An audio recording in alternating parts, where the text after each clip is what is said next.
Hello students, welcome to my channel. Today in continuation with our chapter Introduction to Partnership, we are going to discuss partnership deed.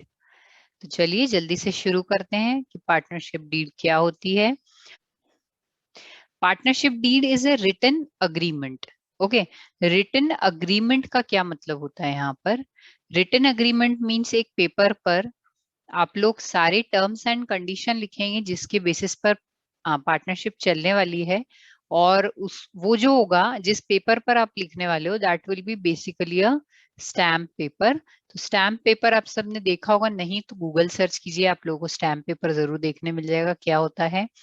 तो ये एक written agreement होता है, in writing होता है। इसमें जो पार्टनर्स होते हैं उन लोगों का सिग्नेचर होता है और वो लोग सब मिलकर के डिसाइड करते हैं कि how we are going to run a business. Okay, तो कभी भी इन फ्यूचर कोई भी डिस्प्यूट्स होते हैं तो इस पार्टनरशिप डीड के बेसिस पर वो सॉल्व किए जा सकते हैं। Next is basis of mutual relationship. अभी म्यूचुअल रिलेशनशिप का मीनिंग यहाँ पर क्या होता है? म्यूचुअल रिलेशनशिप का मतलब होता है कि आप लोग आपस में जो है सहमत हैं जो कुछ भी कर रहे हैं उससे, ठीक है। म्यूचुअल रिलेशनशिप, म्यूचुअल अंडरस्टैंडिंग मतलब कि वहां पर आपसी मतभेद नहीं है। तो आप लोगों का जो रिलेशनशिप होता है वो किस बेसिस पर बनाया जाता है? Partnership deed. देखो, तीन दोस्त हैं, तीनों मिलकर के एक बिजनेस शुरू करते हैं। मान लो थोड़े दिन बाद दो दोस्तों के बीच में कुछ झगड़ा हो जाता है। तो अब वो जो झगड़ा होगा उसका इम्पैक्ट जो है वो बिजनेस पर भी आएगा, राइट। तो जिस दिन बिजनेस शुरू किया था उस दिन तो झगड़ा नहीं था। तो उस दिन जो है आपसी समझ से इन लोगों ने एक अग्रीमेंट बनाया था। और जिस दिन झगड़ा होगा उस दिन यही अग्रीमेंट जो है उनको सॉल्व करने के लिए हेल्प करेगा। इस अग्रीमेंट में क्या क्या होता है? तो ये एग्रीमेंट रेगुलेट करता है क्या क्या? Rights, duties, liabilities of the partners, ठीक है। तो अब राइट्स में समझ लीजिए कैसा होता है। लिखा होता है कि कौन सा पार्टनर जो है उसको राइट होगा चेक पे साइन करने का, राइट। सारे डील करने हैं तो जरूरी नहीं है कि किसी भी कोई भी पार्टनर जो है वो डील कर सकता है, या फिर एक पार्टनर होगा जिसको कि एक्सपेंसेस ऑथराइज करने का राइट होगा। तो इस तरीके से सभी पार्टनर्स जो है अपने अपने रोल्स डिवाइड करते हैं कि कौन बिजनेस में क्या रोल प्ले करेगा। और अकॉर्डिंगली उनकी राइट्स यहाँ पर डिस्कस, राइट्स यहाँ पर दिए हुए होते हैं। ड्यूटीज में कौन पार्टनर ऑर्गेनाइजेशन में क्या ड्यूटी परफॉर्म करेगा, कौन कौन सा। जैसे मान लीजिए अलग अलग पार्टनर से उनकी अलग अलग स्किल होगी। कोई फाइनेंस डिपार्टमेंट जो है वो संभालेगा, कोई जो है प्रोडक्शन संभालेगा, कोई जो है मार्केटिंग संभालेगा। तो इस तरीके से अलग अलग पार्टनर्स की अलग अलग ड्यूटीज डिसाइड हो जाती है। और उनकी लाइबिलिटीज मतलब कि उन लोगों की क्या क्या लाइबिलिटीज होगी टूवर्ड्स ऑर्गेनाइजेशन, टूवर्ड्स आउटसाइडर्स, ठीक है। तो कौन पार्टनर जो है वो कितना पैसा लेकर के आ रहा है बिजनेस में, वो कितना उसको पैसा वापस मिलेगा, वो बिजनेस में जो है उसको कितनी लाइबिलिटीज रहेगी, इस तरह से सब बताया होता है। ओके, फिर नेक्स्ट आओ, it avoids and solve disputes, right. क्या होता है, जैसे मान लो दो पार्टनर्स हैं ए और बी। तो ए जो है एवरी मंथ सैलरी विड्रॉ करता है। हाँ जी, पार्टनरशिप में सैलरी विड्रॉ भी की जा सकती है, वो हम अभी समझेंगे कि क्यों कैसे क्या विड्रॉ की जा सकती है। मान लीजिए एक पार्टनर जो है सैलरी विड्रॉ कर रहा है, दूसरे पार्टनर को पता ही नहीं है। थोड़े दिन बाद उठकर आता है, बोलता है कि अरे ये कैसे हो रहा है, तुम सैलरी विड्रॉ करो, मुझे तो पता ही नहीं। तो जो पार्टनर होगा वो पार्टनरशिप डीड दिखाएगा, बोलेगा भाई साहब आपने इस पे साइन किया है, ये मेरा साइन, ये आपका साइन, चेक कीजिए। तो यहाँ पर डिस्प्यूट्स जो हैं अगर हो रहे हो तो उनको अवॉइड किया जा सकता है। अगर ऑलरेडी झगड़ा हो चुका है तो उसको सॉल्व किया जा सकता है, राइट। कोई भी चीज अगर राइटिंग में होती है तो वो ज्यादा ऑथेंटिक होती है। और इसलिए प्रिफर किया जाता है कि जब भी पार्टनरशिप बने तो रिटन अग्रीमेंट हो, पार्टनरशिप डीड हो। अभी पार्टनरशिप डीड बेसिकली होता क्या है? तो it is a document containing the partnership agreement among partners, is called partnership deed. In case of any dispute clause of partnership deed are referred. तो ये सब चीजें हम अभी ऑलरेडी डिस्कस कर चुके हैं। अब हम बात करेंगे कि पार्टनरशिप में क्या क्या लिखा होता है, कंटेंट्स ऑफ पार्टनरशिप डीड। तो भाई मान लीजिए ये है हमारी पार्टनरशिप डीड। तो यहाँ पर लिखा होता है सबसे पहला important, name and address of the firm and it's main business. Business का नाम, फर्म कौन से नाम से मार्केट में जानी जाएगी, उसका एड्रेस, मतलब कि कहाँ पर इनका ऑफिस स्टैब्लिश हो रहा है, और उनका मेन बिजनेस क्या है ना। हर बिजनेस का एक ऑब्जेक्टिव होता है कि हम ये बिजनेस क्यों शुरू कर रहे हैं। तो पार्टनरशिप डीड में लिखना जरूरी होता है कि ये जो बिजनेस है वो क्यों शुरू किया जा रहा है ना। क्योंकि क्या होता है, ऐसा नहीं है कि कुछ लोगों ने मिलकर के पैसा जमा किया है तो वो आज वो आज वो कपड़ा बनाने की फैक्ट्री में है, कल अचानक से उनको इच्छा हुई कि अरे नहीं, हम तो दूध भी बनाएंगे और दूध के पैकेट्स बना के बेचेंगे। फिर उनकी इच्छा होती है कि अरे नहीं, हम तो कार भी बनाएंगे। तो ऐसे नहीं होता है। आप लोगों के पार्टनरशिप डीड में आपको स्पेसिफाई करना है। आप कर सकते हो, मल्टीपल बिजनेस भी कर सकते हो, but you have to specify it in your partnership deed that these multiple business you are going to run. Next आ जाएगा name and address of all partners and duration of the partnership firm. अब आप कहोगे ये कैसी बात है ma'am, हमने तो पढ़ा है कि बिजनेस शुरू होता है तो वो हमेशा चलता ही रहता है, वो कभी बंद नहीं होता है। तो यहाँ पर ड्यूरेशन ऑफ पार्टनरशिप कैसे आप कह रहे हो। तो देखो, पार्टनरशिप जो होती है ना वो कई कारणों से बनती है।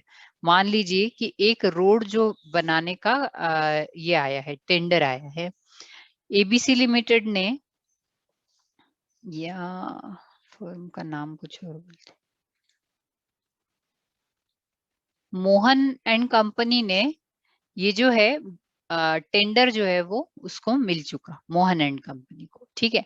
अभी मोहन एंड कंपनी जो है वो अकेली इसको नहीं बना सकती, तो वो क्या करेगी,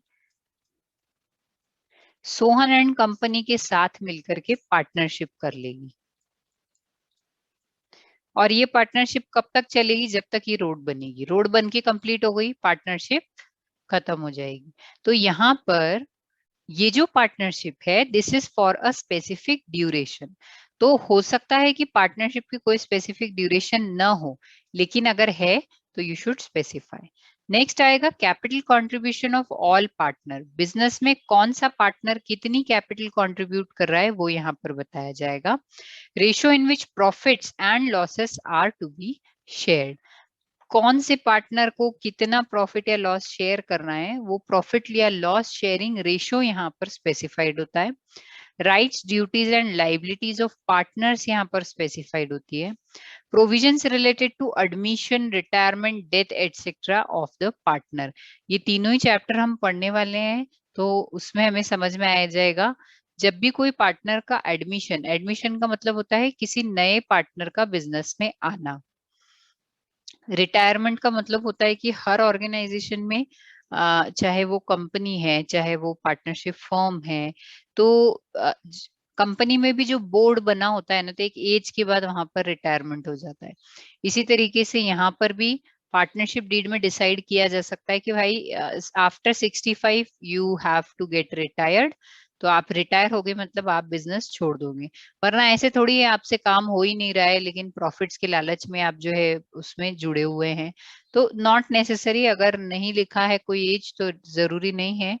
लेकिन हाँ, अगर कोई एज रिटायरमेंट का लिखा है तो पार्टनर जो है उस एज पे रिटायर होगा। डेथ ऑफ पार्टनर, भाई हो सकता है कोई अच्छी वाली पार्टनरशिप चल रही लेकिन किसी पार्टनर की डेथ हो जाए, तो उस केस में जिस पार्टनर की डेथ हो गई है उसको कैसे हम कैपिटल, उसका जो है उसकी जितना भी अमाउंट जो ड्यू है वो सब रिटर्न करेंगे, वो सारा कुछ पार्टनरशिप डीड में लिखा होता है। नेक्स्ट है rate of interest on capital, loan, drawings etcetera. तो interest on capital, interest on loan, drawings, ये सब हम लोग अभी पढ़ने वाले हैं। नेक्स्ट आ जाओ, अगर सैलरी कमीशन किसी पार्टनर को मिल रहा है तो वो कितना मिलेगा, कैसे मिलेगा। नेक्स्ट है settlement of accounts on dissolution of firm. Dissolution का मतलब है फर्म बंद होना। तो भाई जब फर्म बंद होगी तो उसमें किस व्यक्ति को किस हिसाब से कितना पैसा मिलने वाला है वो सारा भी यही डिसाइड कर लिया जाता है जब पार्टनरशिप डीड बनाई जाती है। Method of settlement of disputes among the partners. अभी अगर कोई झगड़ा होता है तो कैसे सॉल्व होगा वो यहाँ पर लिखा होगा। मतलब कि आप डायरेक्टली कोर्ट में जाओगे या कोई आर्बिटरी, आर्बिटरी मतलब कोई बिचौलिया है जो कोर्ट से बाहर ही सिचुएशन को सॉल्व कर देगा। आप कोई आर्बिटरी रख सकते हो, वो सारी चीजें यहाँ पर होती है। इसके अलावा भी बिजनेस के कंडक्ट से रिलेटेड पार्टनर्स कोई चाहे तो यहाँ पर पॉइंट शामिल कर सकते हैं। तो इस तरीके से होती है हमारी पार्टनरशिप डीड। तो पार्टनरशिप डीड होती है तो कोई इशू ही नहीं है, जो पार्टनरशिप डीड में लिखा है वो हमें करना है। प्रॉब्लम तब आती है जब हमारे पास पार्टनरशिप डीड हो ही नहीं। If we don't have a partnership deed, अब हम क्या करेंगे? तो अब हम फॉलो करेंगे पार्टनरशिप एक्ट। ठीक। और पार्टनरशिप एक्ट क्या कहता है कि अगर पार्टनरशिप डीड नहीं है तो आपको क्या रूल्स फॉलो करने होंगे। सबसे फर्स्ट है डिस्ट्रीब्यूशन ऑफ प्रॉफिट। तो पार्टनरशिप एक्ट कहता है कि प्रॉफिट जो है वो इक्वली डिस्ट्रीब्यूट होंगे जितने भी पार्टनर्स हैं उन सभी में। ठीक है। जैसे मान लीजिए दो पार्टनर्स हैं तो 1:1 के रेशियो में डिस्ट्रीब्यूट होगा, मतलब कि प्रॉफिट के दो भाग किए जाएंगे। अगर तीन पार्टनर है तो 1:1:1 मतलब 3 पार्ट्स। नेक्स्ट आ जाता है हमारा interest on drawings. Interest on drawings जो है यहाँ पर ऐसा लिखा है कि एवरेज ऑफ 6 months इंटरेस्ट। कब? When the date of drawing is not given. ठीक है। अगर हमें नहीं बताया है कि पार्टनर ने कौन से डेट को ड्राइंग्स किया है तो हम क्या करेंगे, जितनी पूरे साल में टोटल ड्राइंग्स हैं उसका हम लोग एवरेज, उसका हम लोग क्या करेंगे, 6 months का इंटरेस्ट कैलकुलेट करेंगे। तो ये कैलकुलेशंस हम लोग नेक्स्ट वीडियो में सीखने वाले हैं, इंटरेस्ट ऑन ड्राइंग्स और इंटरेस्ट ऑन कैपिटल का। तो आप बिल्कुल चिंता नहीं करें, जितना है यहाँ पर आपको बता रही हूँ वो अच्छे से अपने दिमाग में फिट कर लें तो हम लोगों को एग्जाम में बहुत ही आसानी से क्वेश्चन सॉल्व होंगे। नेक्स्ट आएगा interest on partners loan 6% per annum होना चाहिए। इंटरेस्ट ऑन कैपिटल तो there should be no interest on capital. ठीक।